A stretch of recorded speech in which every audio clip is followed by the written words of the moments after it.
that level and that time frame of their education. I need to add, as we heard from the public, some of the concern they have. Transportation.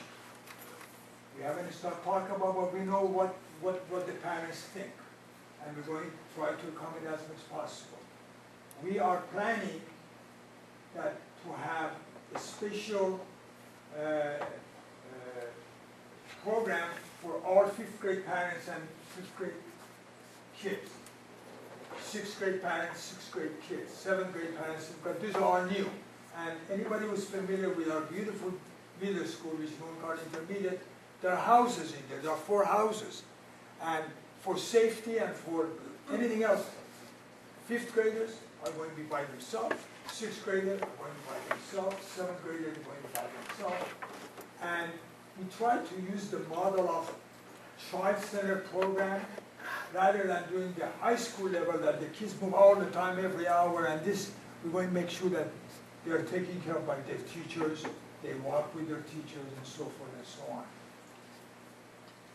And I know that always when the changes come, I've been in education 48 years, changes are difficult, and we have a mindset. Another concern that we need to acknowledge, and we're going to take care of it, is the 8th grader going to high school. We will guarantee that 8th grader will be safe. Maybe, I don't want to use isolation, because isolation means you don't talk to anybody else. They be by themselves. We take a wing of high school, we're going to make a visit and choose the best part for our 8th graders. So safety is #1 at the short run, and then of course student achievement, student achievement, student achievement. Now we haven't worked those details out because before we could do that, we need the board to approve a plan. When we visited every building, the teacher were excited about the plan, because that was their plan basically. We just explained it. And they're all excited, they're ready to move on next step. I am very much excited myself.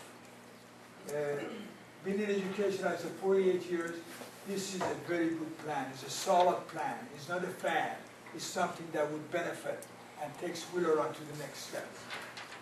That was my editorial comment. Thank you.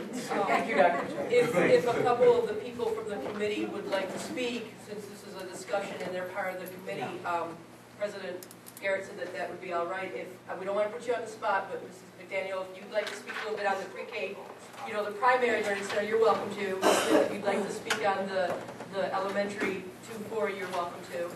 Don't want to put you on the spot. Well, you are. I know. Sorry. No, I just wanted to say I was very excited about the plan because, as I said at the town hall meetings, I remember the success of Thurston ECDC, where we had the preschool and kindergarten together, and it was successful because they were the same age, and as Dr. Joe said, we could collaborate together on things that we could do to help them. So I'm very excited about the early learning center, primary learning center coming back. Thank you. Ms. Smith? I can speak, I think, mostly for my colleagues in the intermediate levels. We're all really, really, really excited. We'll be teaming, we'll be in the same building together, we'll be collaborating together, we'll follow the same curriculum, we'll be able to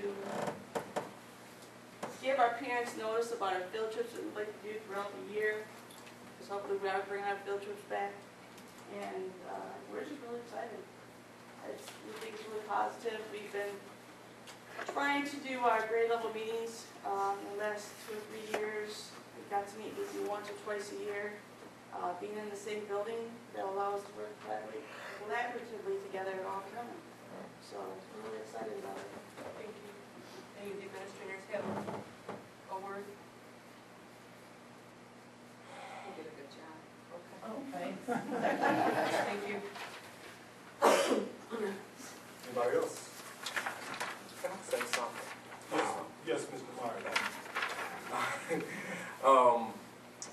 Dr. Joe, you did a good job in explaining, kind of the reasons why we chose, or the committee chose Ford and Holmes. But I want someone to at least address the 2 schools that will be going offline, which is Cheney and Kaiser. And I know this is preliminary and you probably haven't sat down and thought this out yet, but you know, those buildings have been standing in those communities for a long time. And we need to make sure that recruitment of those students and those families are, you know, pushed very heavily during this time, and if the board decides this. And I just want to know if anyone has any thoughts about that, and if anybody that's from those schools who are part of the committee, if they could speak. I know we've heard from people who are, I mean, but this is going to affect lots of people. And, you know, I would like to know those that these buildings will be closing, you know, those who work in those buildings, how they feel about it also. We have talked about the neighborhoods, the communities of the buildings that are going to go offline. We talk about town hall meetings, we talk about it when we go into when we talk with the staffs in the different buildings, and said that we want to make sure that they don't feel abandoned. We want to make sure that they are aware that they are just as important as every other community that is in our district, and that we will do the same thing that we will do for all kids, making home visits and doing things like that. We're also been talking a lot with the township, Superior Township in Cheney, and Slaney Township for Kaiser, and deciding, you know, talking with them about what we can do to utilize the buildings so that they're not, you know, vacant, and being able to make sure that the communities have something that they need. And that's not, I don't want anyone that's from the Kettering area to think that that's still not going to happen with that. We're trying to do everything that we can to make sure that we utilize the building somehow. Actually, Dr. Joe and I were able to meet with the Superior Township today and had a wonderful conversation about the fact that they are very interested, and that talks are in the works on how that will have potential and possibilities in being how they can and we can together utilize that building. We talked a little bit with Ypsilanti Township, and we also have been a little bit in contact with